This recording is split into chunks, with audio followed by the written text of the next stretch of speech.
Bonjour à tous, j'espère que vous avez une meilleure météo que moi. Je suis habituée aux automnes pluvieux, mais là, j'avoue que c'est quand même la totale. Le vent, la pluie, le froid, on a l'impression d'être déjà en hiver. C'est comme si les saisons étaient accélérées cette année. D'ailleurs, même cet été, on avait déjà la sensation d'être par moments un peu en automne quand on observait la forêt. Donc, et même au niveau de certains fruits, c'est vrai que quelqu'un me disait que son père avait remarqué sur ses arbres fruitiers que c'était en avance sur la saison, quoi. Donc voilà, tout s'accélère. Bon, pour revenir au sujet principal, 3i Atlas, alors je ne sais pas comment on le prononce, hein, mais je pense que vous voyez de quoi je parle. Certains scientifiques pensent que c'est un vaisseau spatial, que c'est, on va dire, un vaisseau intelligent, extraterrestre. D'autres pensent que ça peut être carrément un grand astéroïde, comme celui qui serait tombé dans la période des dinosaures, on va dire.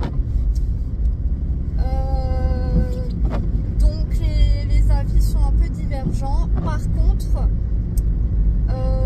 tout le monde est d'accord pour dire que c'est quelque chose de particulier, c'est quelque chose qui n'est pas banal, qui n'est pas normal, et qu'il faut observer de très près. Dans 500 mètres, tournez à gauche. D'ailleurs, apparemment, il me semble que la NASA, elle a ce qu'on appelle le plan du cygne noir ou un truc comme ça. Justement, je crois que c'est un terme tournez à gauche qui est assez symbolique. Et donc, en gros, qu'est-ce que j'en pense de tout ça? Dans 400 mètres, prendre à gauche sur D110. Et donc, j'en pense qu'il est possible qu'ils utilisent ça comme un pouvoir de manipulation.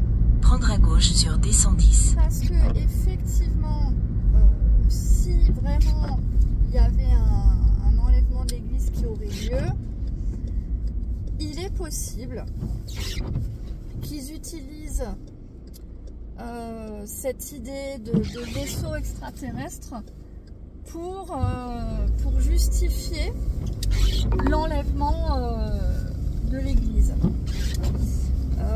Donc effectivement, je trouve que les dates sont assez particulières et symboliques puisque ça s'approche de la Toussaint. Donc je dirais que c'est quand même quelque chose à observer. Parce que c'est dans 500 mètres, prendre à gauche sur rue de la Croix-Noire. Quand on entend un des scientifiques en parler, il parle même de la Bible, enfin il dit des termes qui sont clairement des termes connus par les chrétiens. Et ça peut être justement une manipulation pour faire croire aux gens qu'il s'agit potentiellement d'une arrivée extraterrestre ou d'un enlèvement extraterrestre. Prendre à gauche sur rue de la Croix-Noire. Quelque chose comme ça. Donc, ce que j'en ressens, enfin ce que j'en pense, c'est que il y a beaucoup de synchronicité. Continuez pendant 800 mètres. Ça me semble difficile de croire que c'est un hasard. Au niveau des dates, au niveau de tout ce qui se passe, au niveau de la manière dont c'est traité, parce que d'un côté vous avez les scientifiques qui en parlent comme quelque chose de potentiellement mondialement impactant, extraordinaire, etc. Mais d'un autre côté c'est un peu caché parce que par exemple en France à la télé, aux infos, on va dire aux infos officielles quotidiennes, j'ai pas du tout l'impression qu'on en parle. Et justement, la manière dont c'est traité, ça peut envisager que là-dessous, il y a anguille sous roche, qu'il y a un plan, que ça va servir à quelque chose pour manipuler les gens. Par rapport au sujet des extraterrestres, moi, dans 300 mètres, votre destination se trouvera sur la gauche. De ma vie, j'ai été, on va dire, convaincue d'avoir des liens, des messages, par rapport à des êtres venus d'ailleurs. Sauf que j'ai pris conscience que soit c'était dans une sensation malaisante, une sensation un peu bizarre quand j'avais cette expérience-là, que ce soit de sortie de corps, que ce soit de son fonction, etc. Soit c'était malaisant parce que je n'arrivais pas à ressentir si je ressentais de la paix ou au contraire de la peur. Votre destination se trouve sur la gauche. Soit c'était dans la séduction. Alors quand je parle de séduction, je ne parle pas forcément de séduction dans le sens physique du terme. Quand je dis séduction, ça peut aussi être de la séduction intellectuelle. Ou après, ils savent très bien utiliser nos points faibles pour nous convaincre. Par exemple, je sais que moi, à une période, j'aimais beaucoup le fait de pouvoir philosopher, le fait de pouvoir parler de sujets profonds, etc. Donc, plus cette sensation de ne pas appartenir à ce monde-là, de toujours avoir été à part, de se sentir comme un extraterrestre, en fait, ça, je l'ai toujours ressenti. Et donc, je me suis rendu compte qu'en fait, ils en ont profité dans le sens où ils savaient où taper, ils savaient comment faire pour me donner la sensation que je n'étais plus seule, que j'avais des connexions avec quelque chose de plus élevé, avec quelque chose de plus profond, etc. Donc ils savent très bien comment vous manipuler, comment vous convaincre. Et alors après, dans les visions que j'avais physiquement, c'est possible qu'ils étaient vraiment comme ça quand je faisais les dessins et tout pour me les représenter par rapport à ce qu'ils me montraient. C'est possible qu'ils étaient véritablement comme ça physiquement, parce que en fait dans la Bible on se rend compte qu'on nous parle effectivement des anges déchus et du fait que les anges déchus ils aient procréé, donc ils ont eu une descendance. Et donc ce que nous on appelle communément extraterrestres, ça peut être des esprits d'anges déchus ou de la descendance d'anges déchus qui effectivement peut-être habitent sur d'autres planètes ou dans une dimension qui leur est propre, sauf que ce ne sont pas des extraterrestres comme on veut nous le faire croire. Enfin, comme ils voudraient peut-être potentiellement nous le faire croire avec 3i Atlas ou avec d'autres choses. Parce que si vous regardez bien, oulala, là je vais me mettre un peu de côté, mais finalement ça le fait pas. En plus la météo elle est vraiment horrible. Oulala.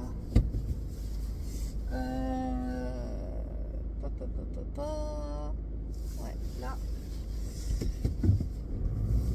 Je sais pas si je peux retourner en arrière.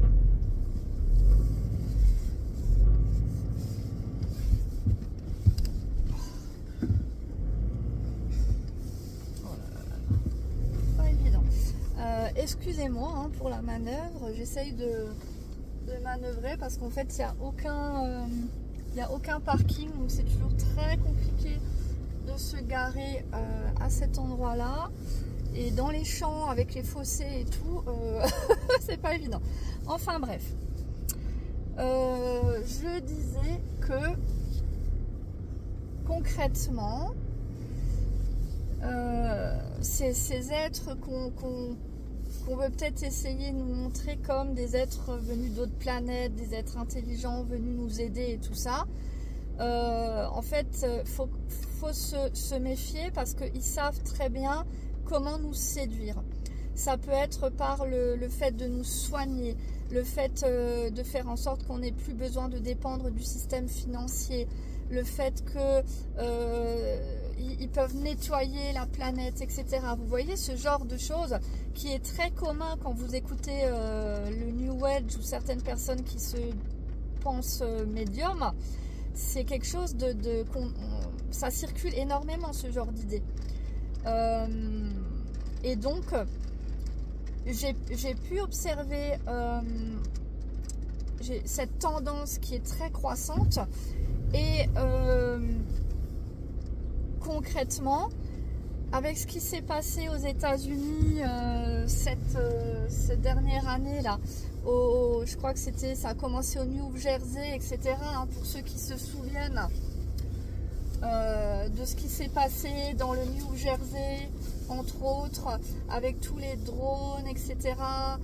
Si vous vous souvenez bien, ça a été vraiment toute une histoire, quoi. Ça a été très très important comme sujet aux États-Unis. Ils en ont même parlé jusqu'à la Maison Blanche, etc. Et finalement, tout ça, je pense qu'il est possible que ce soit utilisé pour formater les esprits, pour préparer les esprits à la grande désillusion et la grande déception.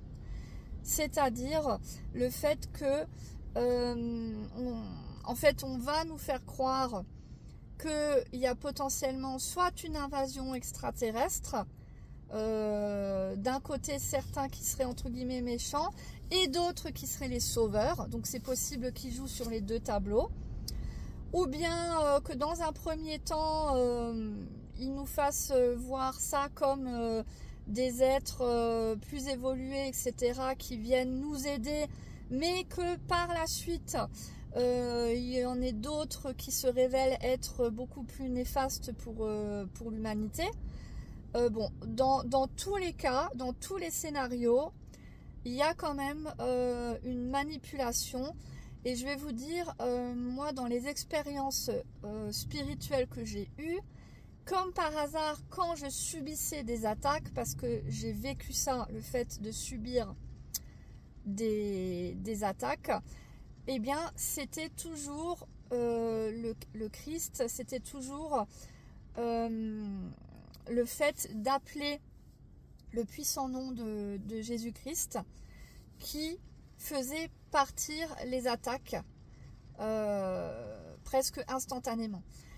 Comme par hasard, ça n'est jamais des extraterrestres ou voilà, qui seraient venus à ce moment-là pour m'extirper de ces attaques. Donc c'est pour ça que je vous dis, je suis passée par là, c'est pas du tout, je ne veux juger personne, je ne veux blesser personne. Je comprends totalement qu'on ait envie d'y croire, on a envie qu'on voit débarquer des êtres venant d'autres planètes ou d'autres dimensions qui pourraient nous aider, que tout pourrait changer positivement sur la Terre, parce qu'il y a beaucoup de personnes qui ne supportent plus le nuage pesant qui est voilà, dans le monde actuellement, le mal qui s'est propagé, la violence, l'agressivité, le stress quotidien, etc. Il y a beaucoup de gens qui sont à un niveau de comment dire, la goutte qui fait déborder le vase, vous voyez. Donc, je ne juge pas parce que je peux comprendre, je suis passée par là, je peux comprendre qu'on puisse être séduit par ça et qu'on puisse même avoir des expériences personnelles très convaincantes Et ça, je peux le comprendre puisque je suis passée par là. Donc, c'est vraiment avec compassion que je vous le dis, d'essayer de prendre un peu de recul. Si vous vivez ce genre d'expérience, si vous êtes convaincu que Troie Atlas, c'est un vaisseau et qu'ils vont venir nous sauver, etc., je conseillerais juste de prendre un peu de recul et de vous demander vraiment au fond de vous-même, est-ce que vous êtes à 100% sûr qu'ils viennent nous sauver? Est-ce que vous êtes à 100% sûr qu'il n'y a pas de manipulation là-dessous? Et après, chacun est libre, chacun sa voie, j'allais dire chacun son chemin. Mais pour être passé par là, je suis vraiment convaincue, d'après mes expériences et justement mon recul sur ces expériences-là, qu'en fait, ils savent très bien quoi faire pour nous convaincre, pour nous séduire. Et encore une fois, la séduction, c'est pas forcément une séduction sur le corps physique, ça peut être plein de choses. On peut être séduit au niveau de notre corps émotionnel, c'est ça que je veux vous dire. C'est que émotionnellement, ils savent comment nous impliquer, se connecter avec nous, créer des liens, créer un espoir, créer même des sentiments en fait. Ils le savent. Donc, je tire la sonnette d'alarme parce que par rapport à Troie Atlas, je trouve qu'il y a beaucoup de hasard pour que ce ne soit qu'un hasard. Donc, évidemment, peut-être qu'il n'y aura rien. Je ne peux rien affirmer. Il n'y aura peut-être rien du tout. Mais je préfère quand même passer le message que si jamais on veut nous faire croire qu'il y a une invasion ou qu'au contraire ils viennent mais pour nous aider, etc., au moins le message il aura été passé et peut-être que vous vous souviendrez de ça et peut-être que du coup vous serez ouh là là, mais il y a une tempête de nouveau, mais c'est un truc de fou. Eh mais ça fait carrément peur, hein, je vous dis honnêtement, il y a des rafales. Je pensais pas que c'était annoncé des rafales comme ça, quoi. C'est bizarre quand même parce que je me retrouve au même endroit que l'autre jour où il y avait tellement de vent que j'ai carrément dû repartir. Et là, je suis en train de me dire que ben, c'est un peu pareil en fait. Je sais même pas si je vais pouvoir rester. Il y a quand même, ouais, c'est une sensation étrange parce que même la météo, même le ciel est particulier ces derniers temps. Je suis pas la seule à le remarquer. Quand on observe souvent le ciel, parce que moi j'avais pris l'habitude depuis longtemps d'observer régulièrement le ciel, on remarque ce genre de choses. Donc on est bien dans une période qui est charnière, qui est particulière. Et je pense qu'on est de plus en plus nombreux à le ressentir. La seule chose, c'est qu'il faut éviter de rentrer dans certains pièges parce qu'ils savent comment nous manipuler. Donc, c'est pour ça que la meilleure arme qu'on puisse avoir, c'est de rester droit dans sa foi et de demander tous les jours, ou en tout cas de demander régulièrement le discernement par l'Esprit Saint, le discernement du vrai, du faux, pour séparer le bon grain de l'ivraie, avoir le discernement et la tempérance, cette fameuse tempérance. Je pense que c'est vraiment très important dans les temps que nous sommes en train de vivre. Dans tous les cas, soyez bénis. J'espère que vous vivez au mieux cette période pas toujours simple à supporter, voilà, ce monde pas toujours simple à supporter. On va pas se raconter des histoires, hein. C'est vrai que pour ceux qui voient les signes et pour ceux qui sont sensibles aussi à l'environnement et qui sont des éponges, ben, je vous comprends totalement. C'est vraiment dur à gérer quand même. Donc, en tout cas, j'espère que Jésus-Christ va venir dans votre cœur pour vous apporter un peu de paix et la force de la foi pour continuer coûte que coûte et recevoir des informations justes et éclairées par le Saint-Esprit pour savoir dans quelle direction aller, qu'est-ce qui est vrai, qu'est-ce qui est faux, enfin voilà, pour pouvoir discerner, être clair dans ses dans ses pensées, ouais, se sentir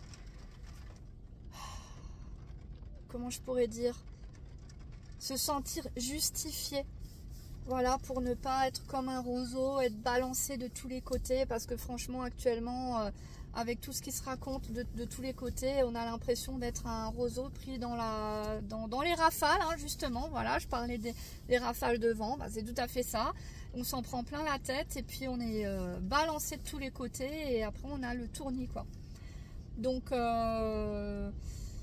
prions pour être dans la justesse et pour tenir droit quand les autres prient dans tous les sens. Donc sur ce, je vous dis bon courage. Soyez bénis. Ciao, ciao.